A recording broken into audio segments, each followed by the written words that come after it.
ಕಡಿಮೆ ಖರ್ಚಿನಲ್ಲಿ ಶೀಘ್ರ ನ್ಯಾಯದಾನ ನೀಡಲು ಗ್ರಾಹಕ ರಕ್ಷಣಾ ಕಾಯ್ದೆ ಇದೆ. ಗ್ರಾಹಕರು ಜಾಗೃತರಿರಬೇಕು. ಗ್ರಾಹಕ ಶಿಕ್ಷಣ ಮತ್ತು ಗ್ರಾಹಕ ರಕ್ಷಣೆ ಪ್ರತಿಯೊಬ್ಬನ ಹಕ್ಕು.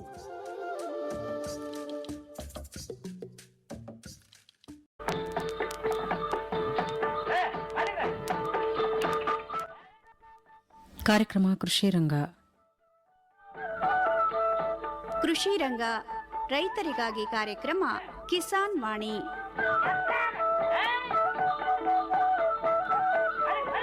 ಈ ಕಾರ್ಯಕ್ರಮದ ಪ್ರಾಯೋಜಕರು ಭಾರತ ಸರ್ಕಾರದ ಕೃಷಿ ಹಾಗೂ ರೈತರ ಕಲ್ಯಾಣ ಮಂತ್ರಾಲಯ.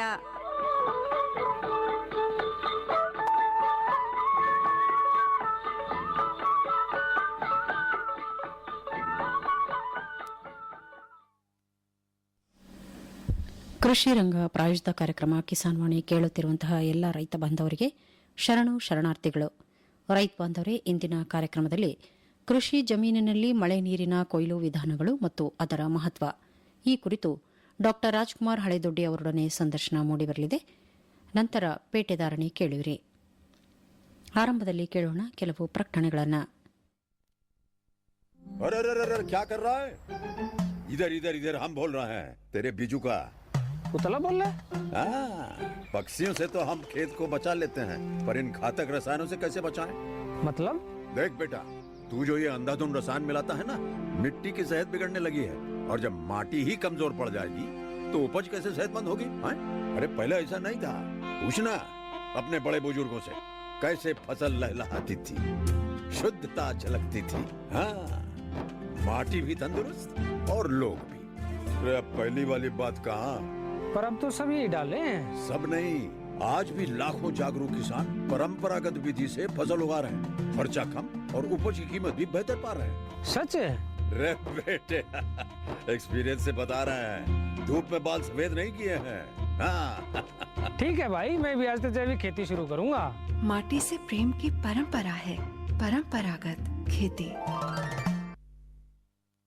ಪ್ರಧಾನಮಂತ್ರಿ ಕಿಸಾನ್ ಮಾನ್ಧನ್ ಯೋಜನೆ ಸಿಗುವುದು ಪೆನ್ಷನ್ನ ಆಸರೆಯು ಆಗದು ನಿರಾಸರೆ ಇನ್ನು ಸಿಗುವುದು ಸಂತಸದ ಕ್ಷಣವು ಕಳೆಯುವುದು ಸುಖದಿಂದ ವೃದ್ಧಾಪ್ಯ ರಕ್ಷಿತ ಆಗುವ ಅನ್ನದಾತ ಸುರಕ್ಷಿತ ಆಗುವ ಅನ್ನದಾತ. ಪ್ರಧಾನಮಂತ್ರಿ ಕಿಸಾನ್ ಮಾನ್ಧನ್ ಯೋಜನೆಯಿಂದ ಲಘು ಮತ್ತು ಸಣ್ಣ ಹಿಡುವಳಿದಾರ ರೈತರ ಭವಿಷ್ಯವಾಗುತ್ತೆ ಸುರಕ್ಷಿತ.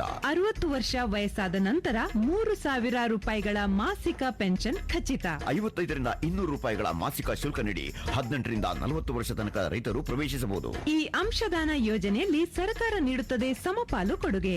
ಎಲ್ಲ ರೈತ ಬಾಂಧವರು ಈ ಸೇವೆಯ ಪ್ರಯೋಜನಕ್ಕಾಗಿ ಜನಸೇವಾ ಕೇಂದ್ರಕ್ಕೆ ಹೋಗಿ ಉಚಿತವಾಗಿ ತಮ್ಮ ಹೆಸರನ್ನು ನೋಂದಾಯಿಸಿಕೊಳ್ಳಿ. ಪ್ರಧಾನಮಂತ್ರಿ ಕಿಸಾನ್ ಮಾನ್ಧನ್ ಯೋಜನೆ ಅನ್ನದಾತರ ಪರಿಶ್ರಮಕ್ಕಾಗಿ ಈಗ ಪೆನ್ಷನ್ನಿಂದ ಅವರ ಮನೆ ಸುರಕ್ಷಿತ. ಕೃಷಿ ಮತ್ತು ರೈತ ಕಲ್ಯಾಣ ಖಾತೆ ಭಾರತ ಸರ್ಕಾರದ ವತಿಯಿಂದ ಜನಹಿತಕ್ಕಾಗಿ ಜಾರಿ. ರೈತ ಬಾಂಧವರೇ, ಈಗ ಕೇಳೋಣ ಕೃಷಿ ಜಮೀನಿನಲ್ಲಿ ಮಳೆ ನೀರಿನ ಕೊಯ್ಲು ವಿಧಾನಗಳು ಮತ್ತು ಅದರ ಮಹತ್ವ ಕುರಿತು ಡಾ ರಾಜ್ಕುಮಾರ್ ಹಳೆದೊಡ್ಡಿ ಅವರೊಡನೆ ಸಂದರ್ಶನ ಮೂಡಿಬರಲಿದೆ. ರೈತ ಬಾಂಧವರಿಗೆ ನಮಸ್ಕಾರ. ರೈತ ಬಾಂಧವರು, ಇವತ್ತಿನ ಒಂದು ಕಾರ್ಯಕ್ರಮದಲ್ಲಿ ಮಳೆ ನೀರಿನ ಕೊಯ್ಲು ಮತ್ತು ಅಂತರ್ಜಲ ಮರುಪೂರ್ಣವನ್ನು ಹೇಗೆ ಮಾಡಬೇಕು, ಜೊತೆಗೆ ಮಳೆ ನೀರಿನ ಕೊಯ್ಲಿನಿಂದ ಆಗ್ತಕ್ಕಂಥ ಪ್ರಯೋಜನಗಳೇನು, ಯಾವ ರೀತಿ ಮಾಡಬೇಕು, ಹೇಗೆ ಇದನ್ನು ನಮ್ಮ ಜಮೀನುಗಳಲ್ಲಿ ಮತ್ತು ಮೇಲ್ಛಾವಣಿಯ ಮಳೆ ನೀರನ್ನು ಸಂರಕ್ಷಣೆ ಹೇಗೆ ಮಾಡಿ ಅಂತರ್ಜಲವನ್ನು ಮರುಪೂರ್ಣ ಮಾಡಲಿಕ್ಕೆ ಸಾಧ್ಯತೆ ಇದೆ ಅಂತಕ್ಕಂಥ ವಿಚಾರವಾಗಿ ನಮ್ಮ ರೈತರಿಗೆ ಇವತ್ತಿನ ಕಾರ್ಯಕ್ರಮದಲ್ಲಿ ಮಾಹಿತಿಯನ್ನು ನೀಡಲಿಕ್ಕೆ ನಮ್ಮ ಜೊತೆ ಇವತ್ತು ರಾಯಚೂರು ಕೃಷಿ ವಿಜ್ಞಾನಗಳ ವಿಶ್ವವಿದ್ಯಾಲಯದ ಕೃಷಿ ತಾಂತ್ರಿಕ ಮಹಾವಿದ್ಯಾಲಯದ ತಜ್ಞರಾದಂಥ ಡಾಕ್ಟರ್ ರಾಜಕುಮಾರ್ ಹಳೆದೊಡ್ಡಿ ಅವರು ನಮ್ಮೊಂದಿಗಿದ್ದಾರೆ. ಅವರಿಂದ ಈ ವಿಚಾರವಾಗಿ ಇವತ್ತಿನ ಕಾರ್ಯಕ್ರಮದಲ್ಲಿ ಮಾಹಿತಿಯನ್ನು ಮಾಡ್ಕೊಳ್ಳೋಂಥ. ನಮಸ್ಕಾರ ಡಾಕ್ಟರ್ ರಾಜ್ಕುಮಾರ್ ಹಳೆದೊಡ್ಡಿ ಅವರೇ. ನಮಸ್ಕಾರ ಸರ್. ನಮಸ್ಕಾರ ಎಲ್ಲ ರೈತ ಬಾಂಧವರಿಗೆ. ಹೇಳಿ ರಾಜ್ಕುಮಾರ್ ಅವರೇ, ಮೊದಲನೇದಾಗಿ ಈ ಮಳೆ ನೀರಿನ ಕೊಯ್ಲು ಅಂತೇಳಿ ನಾವೆಲ್ಲ ಹೇಳ್ತಿರ್ತೀವಿ. ಏನಿದು ಮಳೆ ನೀರಿನ ಕೊಯ್ಲು ಅಂತಂದರೆ? ಮಳೆ ನೀರು ಕೊಯ್ಲು ಅಂತಂದರೆ ಇದು ಇಂಗ್ಲೀಷ್ನಲ್ಲಿ ನಾವು ರೇನ್ ವಾಟರ್ ಹಾರ್ವೆಸ್ಟಿಂಗ್ ಅಂತೇಳಿ ಹೇಳ್ತೀವಿ. ಈಗ ನಾವು ಮಳೆ ಬಿದ್ದಿದ ತಕ್ಷಣ ಇಂಗುವಿಕೆ ಆಗಿ ಹೆಚ್ಚಾದ ನೀರು ಹರಿವು ಏನು ಪಡೆದುಕೊಳ್ತದೆ, ಹರಿವನ್ನು ನಾವು ಒಟ್ಟುಗೂಡಿಸಿ ಮತ್ತು ಸೇಕರಿಸಿ ಇಟ್ಕೊಂಡು ಮಳೆ ಇಲ್ಲದ ಕಾಲದಲ್ಲಿ ಆ ನೀರನ್ನು ನಾವು ಉಪಯೋಗಿಸ್ಕೊಳ್ತೀವಲ್ಲ, ಅದಕ್ಕೆ ನಾವು ಮಳೆ ನೀರು ಕೊಯ್ಲು ಅಂತ ಹೇಳ್ತೀವಿ ಸರ್. ಈಗ ನಾವು ಕ್ರಾಪ್ ಹಾರ್ವೆಸ್ಟಿಂಗ್ ಅಂತೀವಿ, ಅದೇ ಥರ ಇದು ರೇನ್ ವಾಟರ್ ಹಾರ್ವೆಸ್ಟಿಂಗ್, ಒಂದು ಕೊಯ್ಲು ಮಾಡೋದು. ಮಳೆ ನೀರನ್ನು ನಾವು ಸಂಗ್ರಹಿಸಿ ಸೇಕರಿಸಿ ಇಟ್ಕೊಂಡು ನಾವು ಮಳೆ ಇಲ್ಲದ ಕಾಲದಲ್ಲಿ ಆ ನೀರನ್ನು ನಾವು ಮತ್ತೆ ಜಮೀನುಗಳಿಗೆ ಉಪಯೋಗಿಸಿಕೊಳ್ಳುವುದೇ ಈ ಮಳೆ ನೀರು ಕೊಯ್ಲು ಸರ್. ಉದಾಹರಣೆಗಾಗಿ ನೀವು ನೋಡೋದಾದ್ರೆ ಶೇಖರಿಸಲ್ಪಟ್ಟಂತ ಒಂದು ನೀರನ್ನು ನಾವು ನೀರಾವರಿಗೆ ಉಪಯೋಗಿಸ್ಕೊಳ್ಬಹುದು, ಸಣ್ಣ ಸಣ್ಣ ಒಂದು ನರ್ಸರಿಗಾಗಿ ಉಪಯೋಗಿಸ್ಕೊಳ್ಬಹುದು, ಜಾನುವಾರುಗಳಿಗೆ ಕುಡಿಯಲಿಕ್ಕೆ ಉಪಯೋಗಿಸ್ಕೊಳ್ಬಹುದು. ಈ ಥರ ಎಲ್ಲ ಮಳೆ ನೀರು ಕೊಯ್ಲಿನಿಂದ ನಾವು ಉಪಯೋಗಿಸ್ಕೊಳ್ಬೋದು ಸರ್. ಅಂದರೆ ಬಿದ್ದಂಥ ಮಳೆ ನೀರನ್ನು ಭೂಮಿಯಲ್ಲಿ ಹೆಚ್ಚಿನ ನೀರನ್ನು ಒಂದು ಸಂಗ್ರಹಣೆ ಮಾಡಿ ಇಟ್ಕೊಳ್ತಕ್ಕಂಥ ಒಂದು ಪದ್ಧತಿ ಇದು. ಹೌದು ಸರ್. ಈಗ ಮುಖ್ಯವಾಗಿ ಜಮೀನುಗಳಲ್ಲಿ ರೈತರು ಜಮೀನನ್ನು ಹೊಂದಿರ್ತಾರೆ. ಮೊದಲನೇದಾಗಿ ಜಮೀನುಗಳಲ್ಲಿ ಯಾವ ರೀತಿ ಮಳೆ ನೀರನ್ನ ಕೊಯ್ಲು ಮಾಡಬೇಕು, ಜೊತೆಗೆ ಅಲ್ಲಿ ಈ ಕೊಯ್ಲು ಮಾಡಿದಂಥ ನೀರನ್ನು ನಮ್ಮ ರೈತರು ಹೇಗೆ ಮರುಪೂರ್ಣ ಮಾಡಬೇಕು ಅಥವಾ ಮರುಬಳಕೆಯನ್ನು ಮಾಡಲಿಕ್ಕೆ ಸಾಧ್ಯತೆ ಅಂತಕ್ಕಂಥ ವಿಚಾರಕ್ಕೆ ಬಂದಾಗ ಭೂಮಿಯಲ್ಲಿ ಹೇಗೆ ಇಲ್ಲಿ ರೈತರು ಮಳೆ ಆಗ್ತಾ ಇರುತ್ತೆ ಪ್ರತಿ ವರ್ಷ. ಕೇವಲ ನಮ್ಮಲ್ಲಿ 600 to 700 ಮಿಲಿಮೀಟರ್ ಮಳೆ ಒಂದು ವರ್ಷದಲ್ಲಿ ಬೀಳ್ತಾ ಇರುತ್ತೆ. ಆದಾಗಿದು ಕೆಲವೊಮ್ಮೆ ಮಳೆ ಇರೋದಿಲ್ಲ, ಬರ ಬರ್ತದೆ 1 ತಿಂಗಳು 2 ತಿಂಗಳು. ಒಮ್ಮೆ ಬಿತ್ತಪ್ಪ ಅಂದ್ರೆ ಮಳೆ ಒಂದೇ ದಿವಸ 100 mm 200 mm ಮಳೆ ಬೀಳುವ ಸಾಧ್ಯತೆ ಇರ್ತವೆ. ಇಂಥ ಸಂದರ್ಭದಲ್ಲಿ ಏನು ರೈತರು ಭೂಮಿಯಲ್ಲಿ ಯಾವ ರೀತಿ ಮುಂದುವರಿಬೇಕು, ಮಳೆ ನೀರಿನ ಕೊಯ್ಲಿಗಾಗಿ ಏನು ಮಾಡ್ಕೊಳ್ಳೋಕೆ ಸಾಧ್ಯತೆ ಇದೆ? ತಾವು ಹೇಳಿದ್ರಿ, ಈಗ ಹವಾಮಾನ ವೈಪರೀತ್ಯದಿಂದ ನಾವು ಪ್ರತಿ ವರ್ಷ ಮಳೆ ಒಂದು ಪ್ರಮಾಣ ಹೆಚ್ಚು ಕಡಿಮೆ ಆಗ್ತಾ ಇದೆ. ನಾವು ಅಂದರೆ ಯೂಶ್ವಲಿ ನಾವು ಏನಂತೀವಿ June 6 ಮಳೆ ಬೀಳ್ಬೇಕಂತ ಹೇಳ್ತೀವಿ. ಬಟ್ ಏನಾಗ್ತಾ ಇದೆ, ಪ್ರತಿ ವರ್ಷ ಇದು ಮುಂದುಗಡೆನೇ ಹೋಗ್ತಾ ಇದೆ. June 15 ಬೀಳ್ತದೆ, June 20 ಬೀಳ್ತದೆ. ಆದ್ದರಿಂದ ನಾವು ಈ ಒಂದು ಏಪ್ರಿಲ್ ಮೇ ಈ ತಿಂಗಳು ಬಹಳ ಪ್ರಾಮುಖ್ಯತೆ ಪಡ್ಕೊಂಡಿದೆ ಈ ಮಳೆ ನೀರು ಕೊಯ್ಲಿಗೆ. ರೈತ ಬಾಂಧವರು ಈ ಒಂದು 2 ತಿಂಗಳನ್ನು ನೀವು ತಮ್ಮ ಜಮೀನುಗಳಲ್ಲಿ ಈ ಮಳೆ ನೀರು ಕೊಯ್ಲು ವಿಧಾನಗಳ ಪದ್ಧತಿಗಳನ್ನು ನೀವು ಅಳವಡಿಸ್ಕೊಳ್ಬೇಕು. ಇಲ್ಲ ಅಂದರೆ ನೀವು ಮಳೆ ಬಿದ್ದಿದ ತಕ್ಷಣ ನೀವು ಏನು ಮಾಡಲಿಕ್ಕೆ ಸಾಧ್ಯವಿಲ್ಲ. ಈ ಒಂದು ನಿಟ್ಟಿನಲ್ಲಿ ಇದ್ರ ಒಂದು ಪ್ರಾಮುಖ್ಯತೆಯನ್ನು ನಾವು ನೋಡಬೇಕಾದ್ರೆ ತಮಗೆ ತಿಳಿದ ಹಾಗೆ ಅಂತರ್ಜಲ ಮಟ್ಟ ಪ್ರತಿ ವರ್ಷ 1 ಮೀಟರ್ನಷ್ಟು ಕುಸಿತಾ ಇದೆ. 3 ಫೀಟ್ ಅಷ್ಟು ನೀರು ಅಂತರ್ಜಲ ಮಟ್ಟ ಕೆಳಗಡೆ ಹೋಗ್ತಾ ಇದೆ. ಕಲ್ಯಾಣ ಕರ್ನಾಟಕ ಭಾಗದಲ್ಲಿ ಯಾದಗಿರಿ ಇರ್ಬೋದು, ಗುಲ್ಬರ್ಗ, ರಾಯಚೂರು ಈ ಪ್ರದೇಶದಲ್ಲಿ ಅಂತರ್ಜಲ ಮಟ್ಟ ಬಹಳನೇ ಕುಸಿತಾ ಇದೆ. ಅದರಿಂದ ಈ ಒಂದು ಕರ್ನಾಟಕ ಬರುವುದಾದ್ರೆ ಸುಮಾರು ನಮ್ಮ ಕರ್ನಾಟಕದಲ್ಲಿ 120 ಲಕ್ಷ ಹೆಕ್ಟರ್ ಅಷ್ಟು ಸಾಗುವಳಿ ಭೂಮಿ ಇದೆ. ಇದರಲ್ಲಿ 20% ನೀರಾವರಿಗೆ ಒಳಪಡಿಸ್ಕೊಂಡಿದ್ದೀವಿ ನಾವು. ಅದರಲ್ಲಿ ಈಗ 95 to 96 ಲಕ್ಷ ಹೆಕ್ಟರ್ ಅಷ್ಟು ನಾವು ಮಳೆನೇ ಅವಲಂಬಿತ ಕೃಷಿಯನ್ನು ನಾವು ಮಾಡ್ತಾ ಇದ್ದೀವಿ. ಅಲ್ಲಿ ನಮ್ಮ ಮಳೆ ನೀರು ಬಹಳ ಪ್ರಾಮುಖ್ಯತೆ ಪಡ್ಕೊಂಡಿದೆ. ಯಾಕಂದ್ರೆ ಒಂದ್ಸಲ ರಭಸವಾಗಿ ಮಳೆ ಬಂದು ಹೋಗ್ತದೆ, ಆಮೇಲೆ ಮಳೆನೇ ಬರಂಗಿಲ್ಲ. ಸೊ ರಭಸವಾಗಿ ಯಾವಾಗ ಮಳೆ ಬಂದಿರುತ್ತೋ ಅವಾಗ ನಾವು ಕೊಯ್ಲು ಮಾಡಿ ಇಟ್ಕೊಂಡು ಆ ನೀರನ್ನು ಕೃಷಿ ಹೊಂಡದಲ್ಲೂ ಅಥವಾ ಪರ್ಕ್ಯುಲೇಷನ್ ಟ್ಯಾಂಕ್ನಲ್ಲೂ ಈ ಮಳೆ ನೀರು ಕೊಯ್ಲು ಮಾಡಿ ಇಟ್ಕೊಂಡು ನಮಗೆ ಯಾವಾಗ ಮಳೆ ನಮ್ಮ ಕೈ ಕೊಡ್ತದ ಅಥವಾ ಮಳೆ ಪ್ರಮಾಣ ಕಡಿಮೆ ಇರ್ತದ ಆ ಒಂದು ಸಂದರ್ಭದಲ್ಲಿ ಈ ಮಳೆ ನೀರು ಕೊಯ್ಲು ಮಾಡಿದಂಥ ನೀರನ್ನು ನಾವು ಉಪಯೋಗಿಸ್ಕೊಳ್ಬೇಕು. ಅದೇ ಥರ ಈ ಒಂದು ಮಳೆ ಅಭಾವ ಒಂದು ಹೆಚ್ಚು ಕಡಿಮೆ ಆಗ್ತಾ ಇರೋದ್ರಿಂದ ತೇವಾಂಶನೂ ಕೂಡ ನಮಗೆ ಭೂಮಿಯಲ್ಲಿ ಹಿಡಿದಿಟ್ಕೊಳ್ಳೋಕೆ ಸಾಧ್ಯವಾಗ್ತಾ ಇಲ್ಲ. ಈ ಒಂದು ನಿಟ್ಟಿನಲ್ಲಿ ಒಂದು ಮಣ್ಣು ಮತ್ತು ನೀರಿನ ಸಂರಕ್ಷಣೆ ಮಾಡಿದ್ದೇ ಆದಲ್ಲಿ ಒಂದು 15 ದಿವಸ 20 ದಿವಸ ಮಳೆ ಬಾರದೇ ಒಂದು ಸಂದರ್ಭದಲ್ಲಿ ಕೂಡ ನಾವು ಇದನ್ನು ನಿಭಾಯಿಸಬಹುದು. ಈಗ ಭೂಮಿಯಲ್ಲಿ ಸಾಮಾನ್ಯವಾಗಿ ಮಳೆ ಬೀಳ್ತದ, ಮಳೆ ರಭಸವಾಗಿ ಬಿದ್ದಾಗ ಹೋಗುವಷ್ಟು ನೀರು ಭೂಮಿಯಲ್ಲಿ ಇಂಗುವಷ್ಟು ನೀರು ಸಾಮಾನ್ಯವಾಗಿ ಇಳಿಜಾರಿದ್ದ ಕಡೆ ಹರಿತಕ್ಕಂಥ ಒಂದು ಸೂಚನೆ. ಅಂದರೆ ಅಷ್ಟೇ, ಅದು ನೀರು ಸಾಮಾನ್ಯವಾಗಿ ಇಳಿಜಾರಿದ್ದ ಕಡೆ ಹರಿತಿರ್ತದೆ. ಈಗ ಹರಿತಕ್ಕಂಥ ನೀರನ್ನು ಹೇಗೆ ಅದನ್ನು ತಡೆದು ಏನೇನು ಒಂದು ಕೊಯ್ಲು ಮಾಡ್ತಕ್ಕಂಥ ಒಂದು ಸ್ಟ್ರಕ್ಚರ್ಸ್ ಅಂತೇನು ಹೇಳ್ತಾರೆ ನೀವು, ಏನೇನು ಮಾಡ್ಬೋದು, ಏನೇನು ಮಾಡ್ಲಿಕ್ಕೆ ಸಾಧ್ಯತೆ ಇದೆ, ಯಾವ ರೀತಿ ರೈತರು ಹೊಲದಲ್ಲಿ ಮುಂದುವರಿಬೇಕಿಲ್ಲಿ? ಈ ಮಳೆ ನೀರು ಕೊಯ್ಲಿನಲ್ಲಿ 2 ಮುಖ್ಯವಾದ ಒಂದು ಪದ್ಧತಿಗಳಿವೆ. ಒಂದು, ನೆಲದ ಮೇಲೆ ಬಿದ್ದಂಥ ನೀರನ್ನು ನಾವು ಹಾರ್ವೆಸ್ಟ್ ಮಾಡಿ ಸಂಗ್ರಹಿಸಿಟ್ಟುಕೊಂಡು ಉಪಯೋಗ ಮಾಡ್ಕೊಬೋದು. ಇನ್ನೊಂದು ಮೇಲ್ಛಾವಣೆ ಅಂತೇಳಿ ಬರುತ್ತೆ. ಮೇಲ್ಛಾವಣೆ ಮಾಳಿಗೆ ಮೇಲೆ ಬಿದ್ದಂಥ ನೀರು, ಮಾಳಿಗೆ ಮೇಲೆ ಬಿದ್ದಂಥ ನೀರನ್ನು ನಾವು ಸಾಮಾನ್ಯ ಭಾಷೆಯಲ್ಲಿ ಮಾಳಿಗೆ ಮೇಲೆ ಬಿದ್ದಂಥ ನೀರನ್ನು ನಾವು ಕೊಯ್ಲು ಮಾಡಿ ಅದಕ್ಕೆ ಬಳಸಲಿಕ್ಕೆ ಯೂಸ್ ಮಾಡ್ಬೋದು, ಅಥವಾ ಹೆಚ್ಚಾದ ನೀರನ್ನು ನಾವು ಅಂತರ್ಜಲ ಮಟ್ಟ ಹೆಚ್ಚಿಸಲಿಕ್ಕೆ ನಾವು ಯೂಸ್ ಮಾಡ್ಬೋದು. ಈ ಒಂದು ಹೊಲಗಳಲ್ಲಿ ಒಂದು ಕೊಯ್ಲು ನಾವು ಹೇಗೆ ಮಾಡಬೇಕು ಈ ಒಂದು ವಿಷಯಕ್ಕೆ ಬರೋದಾದ್ರೆ, ಫಸ್ಟ್ ಮಳೆ ಬಿದ್ದಿದ ತಕ್ಷಣ ನಾವು ಏನಂತೀವಿ ಇಂಗುವಿಕೆ ಸ್ಟಾರ್ಟ್ ಆಗ್ತದೆ, ಅಂದ್ರೆ ಇನ್ಫಿಲ್ಟ್ರೇಷನ್ ಅಂತೀವಿ. ಅದು ಹೆಚ್ಚಾದ ಮೇಲೆ ಪೋಸ್ಟ್ ಇನ್ಫಿಲ್ಟ್ರೇಷನ್ ಅಂತೀವಿ ನಾವು. ಅಂದ್ರೆ ಇಂಗುವಿಕೆ ನಿಂತ ಮೇಲೆ ಆ ಒಂದು ಮಳೆ ಹರಿವನ್ನು ಪಡೆದುಕೊಳ್ತದೆ. ಅದಕ್ಕೆ ನಾವು ಇಂಗ್ಲಿಷ್ ನಲ್ಲಿ ರನ್ ಆಫ್ ಅಂತೀವಿ. ನೀರು ಹರಿತದ. ಆ ನೀರು ಹರಿಯುವುದನ್ನು ನಾವು ತಡೆಗಟ್ಟಿ ಅಲ್ಲೇ ನಾವು ಫಸ್ಟ್ ಇಂಗುವಂತೆ ಮಾಡಿ ಅಥವಾ ಆ ನೀರನ್ನು ಶೇಖರಣೆ ಮಾಡಿಟ್ಕೊಂಡು ನಾವು ಮುಂದಿನ ದಿನಗಳಲ್ಲಿ ಅದನ್ನು ಉಪಯೋಗಿಸ್ಕೊಳ್ಬಹುದು. ಈಗ ತಾವು ಹೇಳಿದ್ರಿ ನೀರು ಭೂಮಿಯಲ್ಲಿ ಇಂಗ್ತಕ್ಕಂಥ ವಿಚಾರ. ನೀರು ಭೂಮಿಯಲ್ಲಿ ಜಾಸ್ತಿ ಇಂಗುವಂತೆ ಮಾಡಲಿಕ್ಕೆ ಏನು ಮಾಡಬೇಕು? ಈಗ ಕೆಲವೊಂದು ಮಣ್ಣಲ್ಲಿ ಭೂಮಿಯಲ್ಲಿ ನೀರು ಇಂಗುವುದೇ ಇಲ್ಲ, ಹಾಗೆ ಹರಿದು ಹೋಗಿಬಿಡುತ್ತೆ ಬಿದ್ದದ ನೀರು. ಮೇಲ್ಗಡೆ ಒಂದು ಬಳ್ಳು ಹಸಿ ಆಗುತ್ತೆ, ಉಳಿದಂಥ ನೀರು ಹಾಗೆ ಹರಿದು ಹೋಗಿಬಿಡುತ್ತೆ. ಕೆಲವೊಂದು ಭೂಮಿಯಲ್ಲಿ ಚೆನ್ನಾಗಿ ಇಂಗತಕ್ಕಂಥ ವ್ಯವಸ್ಥೆ ಇರುತ್ತೆ, ಎಷ್ಟೇ ಮಳೆ ಬಿದ್ದರೂ ಆ ನೀರು ಎಲ್ಲೂ ಹರಿದಿಲ್ಲ, ಭೂಮಿಯಲ್ಲಿ ಇಂಗಿ ಬಿಡ್ತದೆ. ಇಲ್ಲಿ ರೈತ ಬಾಂಧವರು ಮೊದಲನೇದಾಗಿ ನೀರು ಭೂಮಿಯಲ್ಲಿ ಇಂಗು ಹಾಗೆ ಮಾಡಬೇಕಾದ್ರೆ ಏನು ಮಾಡಬೇಕು? ಬಿದ್ದಂಥ ಮಳೆ ನೀರು ಸಂಪೂರ್ಣವಾಗಿ ಭೂಮಿಯಲ್ಲಿ ಇಂಗಬೇಕು, ಅದಕ್ಕೇನು ವ್ಯವಸ್ಥೆ ಮಾಡ್ಕೋಬೇಕು ಸರ್? ಇದರಲ್ಲಿ ಈಗ ಮಣ್ಣಿನ ಪ್ರಕಾರ 2 ಪ್ರಕಾರದಿದೆ, ಒಂದು ಕೆಂಪು ಮಣ್ಣು, ಒಂದು ಕಪ್ಪು ಮಣ್ಣು. ಈ ಕೆಂಪು ಮಣ್ಣಲ್ಲಿ, ಮರಳು ಮಣ್ಣಿನಲ್ಲಿ ಏನಾಗ್ತದೆ, ಇಂಗುವಿಕೆ ಜಾಸ್ತಿ, ಇನ್ಫಿಲ್ಟ್ರೇಷನ್ ರೇಟ್ ಏನಂತೀವಿ ಅದು ಜಾಸ್ತಿ ಇರ್ತದೆ. ಸೊ ಇಲ್ಲಿ ಹರಿಯುವಿಕೆ ಕಡಿಮೆ ಆಗ್ಬಿಡ್ತದೆ. ಕಪ್ಪು ಮಣ್ಣಿನಲ್ಲಿ ಏನಾಗ್ತದೆ, ವಾಟರ್ ಹೋಲ್ಡಿಂಗ್ ಕೆಪಾಸಿಟಿ ಜಾಸ್ತಿ ಇರ್ತದೆ, ಬಟ್ ಏನಂತಂದ್ರೆ ಇನ್ಫಿಲ್ಟ್ರೇಷನ್ ರೇಟ್ ಸ್ಲೋ ಇರ್ತದೆ ಇಲ್ಲಿ ಕಪ್ಪು ಮಣ್ಣಿನಲ್ಲಿ. ಸೊ ಅದಕ್ಕೆ ಕಡೆಯಿಂದ ನಾವು ಏನ್ ಮಾಡ್ತೀವಿ, ಕೆಂಪು ಮಣ್ಣಿನಲ್ಲಿ ಕೃಷಿ ಹೊಂಡನೇ ಇರಬಹುದು. ಕೃಷಿ ಹೊಂಡ ನಾವು ಕೆಂಪು ಮಣ್ಣಲ್ಲಿ ತೆಗಿಬೇಕಾದ್ರೆ ಅಲ್ಲಿ ಏನ್ ಮಾಡ್ತೀವಿ, ನಾವು ಲೈನಿಂಗ್ ಅನ್ನು ನಾವು ಉಪಯೋಗಿಸ್ಕೊಳ್ಬೇಕು. ಯಾಕಂದ್ರೆ ಅಲ್ಲಿ ಇಂಗುವಿಕೆ ಜಾಸ್ತಿ ಇರ್ತದೆ.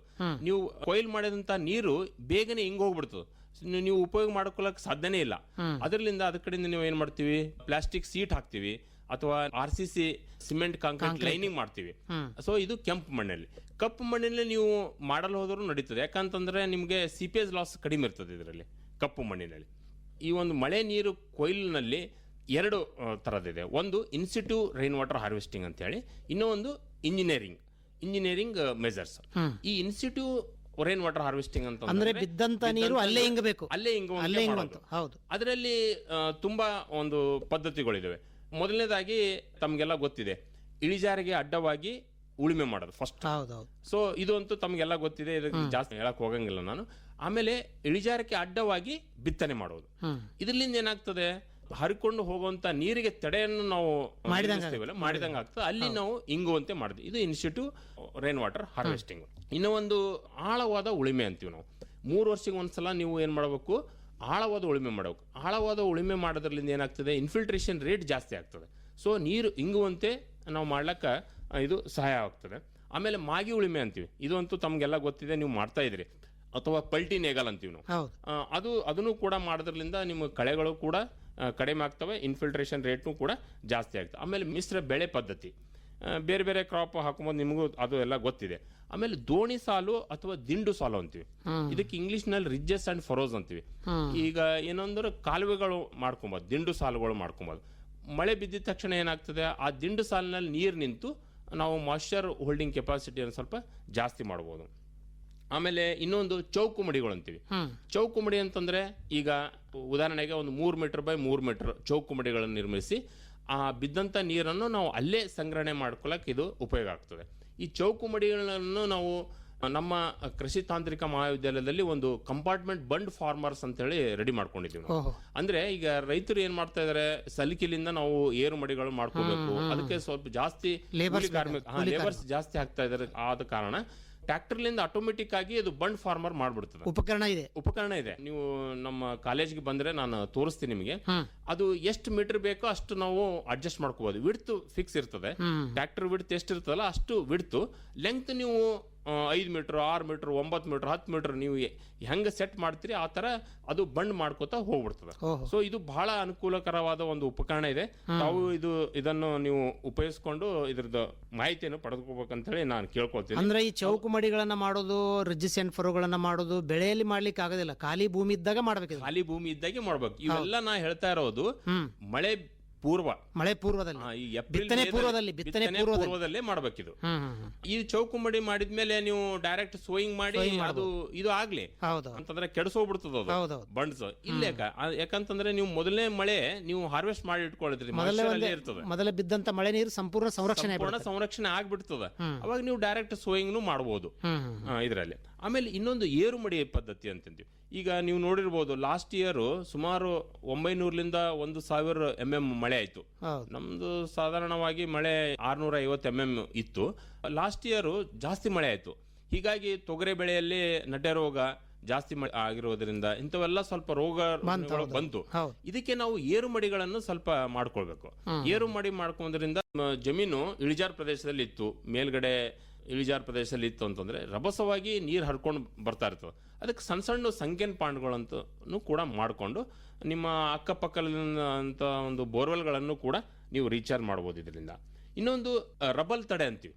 ಈ ರಬಲ್ ತಡೆ ಅಂತಂದ್ರೆ ಸಣ್ಣ ಸಣ್ಣ ಹಳ್ಳ ಕೊಳ್ಳಗಳು ಹರ್ಕೊಂಡು ಹೋಗಿರ್ತಾವ ನಿಮ್ ಜಮೀನ್ ಪಕ್ಕದಲ್ಲಿ, ಸಣ್ಣ ಹಳ್ಳಗಳು ಬಿದ್ದಿರ್ತಾವ, ಕರ್ಕೊಂಡು ಕಾಲಾಂತರದಿಂದ ಅದು ಹಳ್ಳ ಕೊಳ್ಳಗಾಗಿ ಸಣ್ಣ ಒಂದು ಜರಿಯಾಗಿ ಮಾರ್ಪಾಟಾಗಿರ್ತದೆ. ಅಲ್ಲಿ ನೀವು ಏನ್ ಮಾಡ್ಬೇಕು, ಕಲ್ಲುಗಳನ್ನು ಜೋಡಣೆ ಮಾಡ್ಬೇಕು ಅಲ್ಲಲ್ಲಿ.